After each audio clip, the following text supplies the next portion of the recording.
माणसांच्या लाईफमध्ये कधी काय होईल सांगता येत नाही. तसंच आमच्या लाईफमध्ये अचानक झालेलं आहे. एक गोष्ट ती मी तुम्हाला सांगितली नाही की माझी सासू एक्सपायर झालेली आहे आणि ते मी तुम्हाला सांगितलं नाही आणि एवढा दिवस झाला मी काही व्हिडिओ वगैरे टाकलेच नाही यूट्यूबला.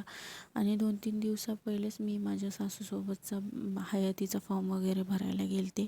तो व्हिडिओ मी टाकला होता आणि त्याच्यानंतरनं 2-3 दिवसांनीच त्यांना तसं झालं. अचानक झालं म्हणजे आम्हालाही कळालं नाही की कसं झालं आणि काय झालं वगैरे. त्यांना म्हणजे हार्ट अटॅक आला. त्यांना ह्याच्या अगोदर पण 2दा हार्ट अटॅक येऊन गेले होते आणि त्यावेळेस आम्ही त्यांना वाचू शकलो नाही. खरंच कुणाच्या लाईफमध्ये काय होईन अचानक सांगता येत नाही. म्हणून माणूस आहे तोपर्यंत त्यांना जपा आणि त्यांना जे पाहिजे ते सगळ्या गोष्टी करा. तर आज आम्ही ते दुखवट्याचं जेवण आम्हाला करायला बोलवलेलं आमच्या मामींच्या घरी. तर तिकडं गेलो होतो आणि तिकडं जेवण वगैरे करून आलो.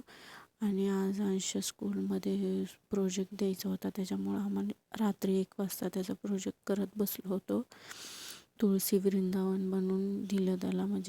तर त्याच्या पप्पाने खूप छान असं डेकोर केलं, तुम्ही बघू शकता. तर असं होता माझा blog. Thank you so much for watching.